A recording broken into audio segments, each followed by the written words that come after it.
Selamat siang, perkenalkan saya Lisvigo Gultom dengan NIM 1911015210008,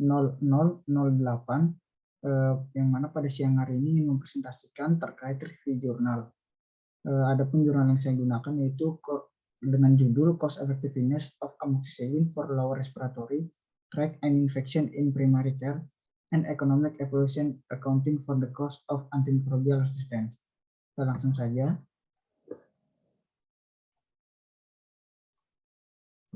Nah, adapun yang akan saya bahas pada presentasi review jurnal ini, yang pertama ada judul jurnal, yang kedua ada pendahuluan, ketiga tujuan penelitian, yang keempat ada metode penelitian, yang kelima hasil, dan yang terakhir kesimpulan. Judul jurnal.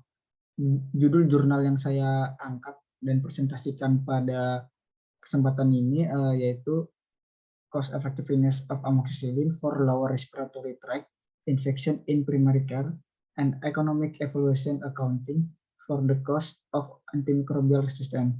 Jurnal ini ditulis oleh Raymond Oppong, Richard D. Smith, Paul Little, Theo Verhees, Christopher C. Butler, Herman Gassens, Samuel Koenen, Michael Moore, and Joanna Cost. Saya mohon maaf apabila ada salah penyebutan terkait nama-nama penulis. Kedua ada pendahuluan. Batuk adalah respon dari alami tubuh untuk mengeluarkan zat dan partikel dari dalam saluran pernapasan agar tidak masuk ke saluran napas bagian bawah. Namun batuk yang berlangsung selama beberapa minggu dapat menandakan suatu kondisi yang mana memerlukan pertolongan medis. Batuk dapat dibagi menjadi 3 kelompok, yaitu ada batuk akut, subakut, dan kronis. Pada jurnal penelitian ini dibahasnya adalah fokus utamanya adalah batuk akut. Yang mana batuk akut adalah batuk yang berlangsung selama kurang dari 3 minggu. Salah satu penyebab batuk akut ini adalah infeksi di saluran pernapasan bagian bawah, seperti bronkus dan paru-paru. Infeksi saluran pernapasan bagian bawah adalah penyakit yang dapat disebabkan oleh jamur atau bakteri dan sering diobati menggunakan antibiotik. Antibiotik adalah obat yang digunakan untuk mencegah dan mengobati infeksi bakteri. Pada sebagian besar kasus kasus batuk akut, ada pada beberapa pasien tidak mendapat manfaat dari pengobatan antibiotik ini dan menyebabkan resistensi. Penggunaan antibiotik ini juga dikaitkan dengan biaya yang lebih tinggi. Dan yang lebih penting lagi, perkembangan resistensi antibiotik ini memiliki biaya ekonomi tersendiri. Maka dari itu, penelitian ini berusaha untuk menetapkan apakah antibiotik, terutama amoxicillin, hemat biaya pada pasien batuk akut. Lanjut, ada tujuan penelitian. Tujuan penelitian dari jurnal ini adalah untuk mengevaluasi efektivitas biaya persepan amoxicillin untuk batuk akut atau infeksi saluran pernapasan bawah dibandingkan dengan placebo di 12 negara Eropa dan mengeksplorasi implikasi perhitungan biaya resistensi dalam memperkirakan efektivitas biaya antibiotik. Yang keempat ada metode penelitian. Yang pertama metode penelitian dilakukan adalah pasien dan pengaturan. Cost and Utility Analysis atau yang disingkat CUA dilakukan dalam rentang 28 hari dan dilakukan bersamaan dengan uji coba paralel. Dan pasien diacak yang menerima amoxicillin atau placebo. Sebanyak 2.060 pasien yang memenuhi syarat dan menyetujui direkrut di 12 negara Eropa. Di antaranya itu ada Belgia, Perancis, Jerman, Italia, Belanda, Polandia, Slovakia, Slovenia, Spanyol, Swedia, dan UK yang mana terdiri dari Inggris dan Wales. Nah, adapun data-data yang digunakan pada jurnal ini dikumpulkan guna menunjang penelitian ini. Yang pertama ada sumber daya. Informasi mengenai penggunaan sumber daya yang didapatkan itu Informasi mengenai sumber daya yang digunakan didapatkan itu melalui formulir laporan kasus atau CRV yang diisi oleh dokter perawatan primer dan buku harian yang diisi oleh pasien. Yang kedua ada biaya satuan. Semua biaya yang digunakan dikonversi ke euro menggunakan paritas daya beli. Biaya juga disajikan dalam pound sterling pada penelitian ini. Dalam nilai tukar dan biaya yang digunakan, biaya konversi yang digunakan dalam nilai tukar sesuai tahun 2012. Yang ketiga ada hasil kesehatan. Hasil tes kesehatan atau pengukuran kualitas hidup diukur menggunakan versi 3 tingkat kuesioner atau EQ5D yang diselesaikan oleh pasien pada minggu pertama dan sampai pemulihan atau selama 4 minggu jika gejala sedang berlangsung. Selanjutnya ada data analisis yang digunakan untuk menentukan efektivitas biaya. Yang pertama ada perbedaan rata-rata dalam biaya dan quality adjusted life year antara kelompok percobaan. Mengingat sifat multinasional dari penelitian ini, permodelan hierarkis dengan variabel penjelas yang dikelompokkan ke dalam tingkat pasien dan negara digunakan untuk memperkirakan biaya per kali yang diperoleh serta keuntungan moneter bersih tambahan INB. Nah, untuk menghindari tali yang bias, ketidakseimbangan dalam utilitas dasar antar kelompok itu sudah dikendalikan. Untuk menentukan kemungkinan antibiotik menjadi hemat biaya, maka digunakan kurva penerimaan efektivitas biaya atau CACE yang dibangun dengan menggunakan pendekatan Oates dan kolega. The National Institute for Health and Care Excellence atau yang lebih disingkat dengan NICE merekomendasikan ambang batas sekitar 20.000 pound sterling dan 30.000 pound sterling, atau bila dikonversikan dengan ke euro itu 24,655 euro dan 36.982 euro per kali digunakan untuk menilai efektivitas biaya intervensi. Semua analisis dilakukan di Stata 2 dan menggunakan Microsoft Excel. Hal ini dikarenakan pendeknya masa studi yang berkisar sekitar 4 minggu. Adapun dilakukan perhitungan ICR atau Incremental Cost Effectiveness Ratio untuk menilai apakah antibiotik amoxicillin hemat biaya. Nah, pada jurnal ini tidak dilakukan perhitungan CR ratio karena fokus utama penulis jurnal ini adalah memperkirakan amoxicillin hemat biaya atau tidak berdasarkan ambang batas NICE sebesar 20.000 pound sterling hingga 30.000 pound sterling per kali yang diperoleh. Jadi penulis hanya menggunakan menggunakan perhitungan ICR dan membandingkan dengan data multinasional yang ada, seperti data dari Amerika, Eropa, dan global. Berikut ada rumus perhitungan ICR yang digunakan pada jurnal ini, yaitu difference in cost between amoxicillin dan placebo group dibagi dengan difference in kali.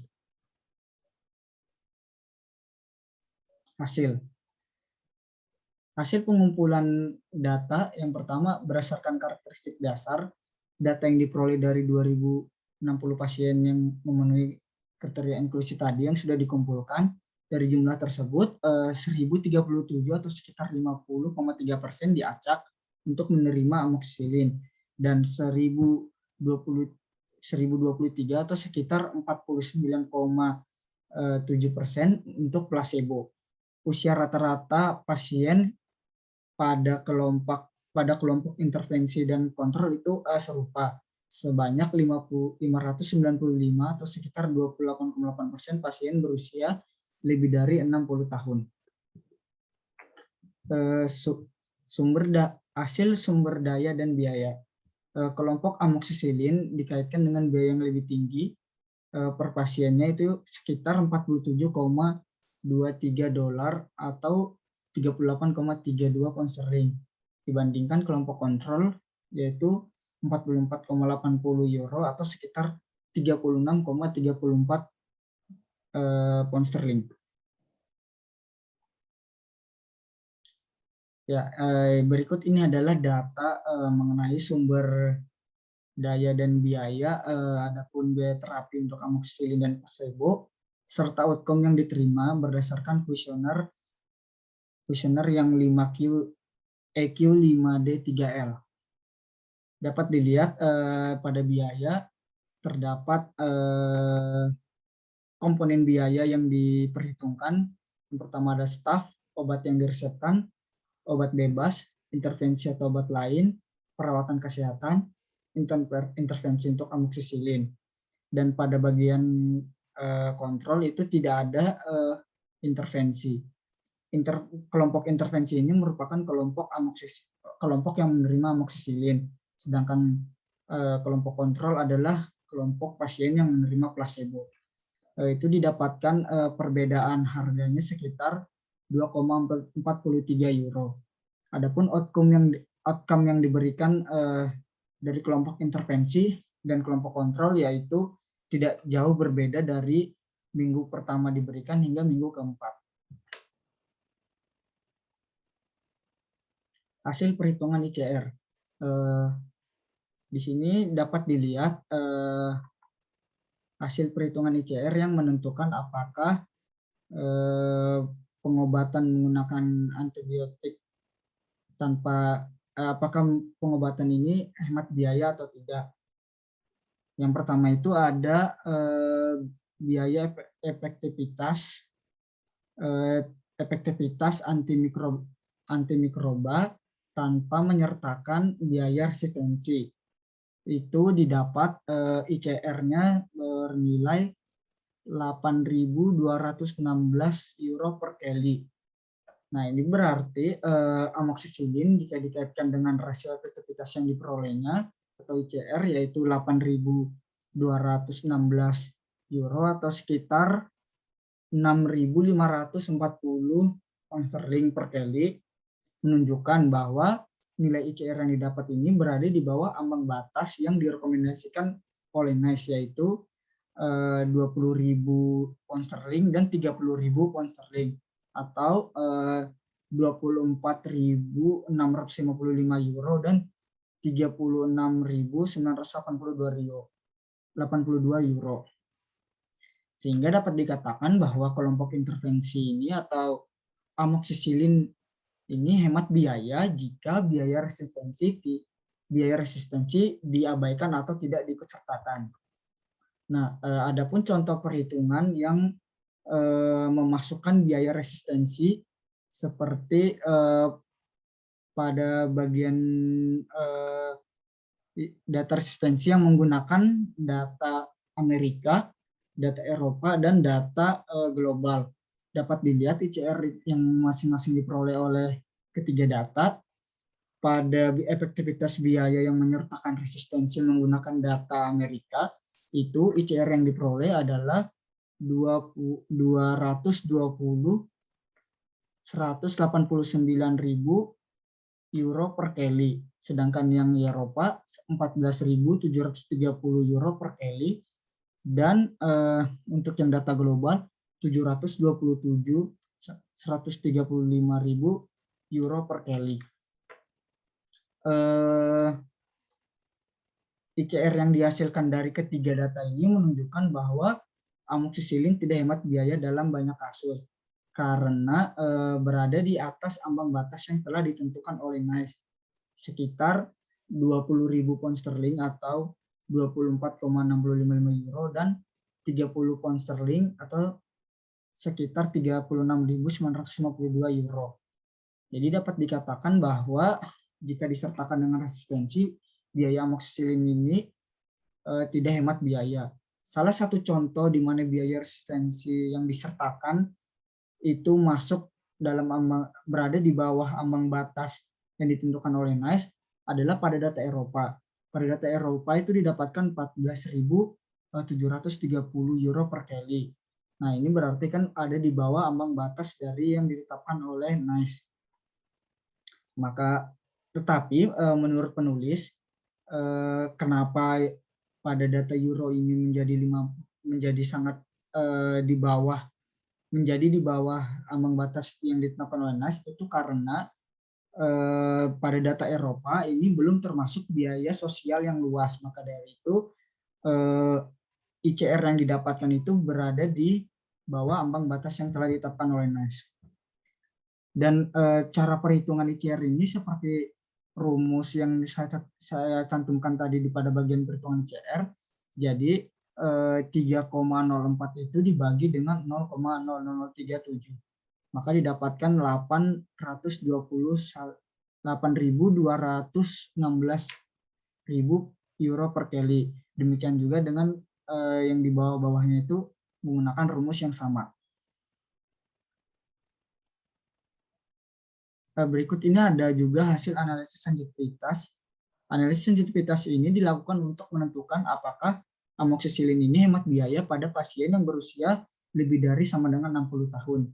Dapat dilihat hasil yang didapat ICR-nya itu adalah amoksisilin mendominasi. Artinya pada saat pengacakan tadi yang dari 2.060 pasien tadi itu kan diacak yang menerima amoksisilin dan placebo-nya, dan ternyata diketahui yang mendominasi adalah pasien yang berusia lebih dari sama dengan 60 tahun mendominasi banyak menerima amoksisilin.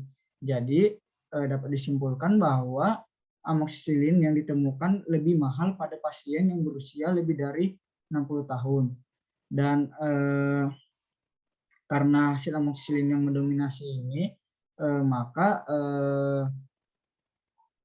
amoksisilin ini dapat dikatakan bahwa kurang efektif pada kelompok pasien ini, dan yang artinya menunjukkan bahwa amoksisilin tidak hemat biaya pada kelompok pasien yang berusia lebih dari 60 tahun, lebih dari sama dengan 60 tahun. Yang keenam, ada kesimpulan. Jadi berdasarkan jurnal penelitian yang ditulis oleh Opong et al. 2016, dapat disimpulkan bahwa amoksisilin hemat biaya ketika biaya resistensi diabaikan. Jika biaya resistensi diperhitungkan, maka ICR yang dihasilkan menunjukkan bahwa amoksisilin tidak hemat biaya dalam banyak kasus, kecuali pada data Eropa. Akan tetapi pada data Eropa belum termasuk biaya sosial yang luas. Pada kelompok pasien berusia lebih dari 60 tahun juga ditemukan tidak hemat biaya. Oleh karena itu, peresepan antibiotik yang tidak termasuk biaya resistensi atau tidak memasuki biaya resistensi dapat memberikan hasil yang keliru, sehingga perlu dipertanyakan kembali terkait biaya terapi dan efek yang diberikan oleh pengobatan tersebut. Ini adalah daftar pustaka jurnal yang saya review pada kesempatan kali ini. Sekian presentasi review jurnal yang saya sampaikan. Saya mohon maaf apabila ada salah kata dan atau ada kata yang kurang berkenan, ataupun dalam penyampaian ada kekeliruan atau kesalahan informasi. Saya mohon maaf dan saya berharap apa yang saya sampaikan dapat bermanfaat dan menjadi pengetahuan baru bagi saya dan kawan-kawan. Saya ucapkan terima kasih sudah menonton video ini.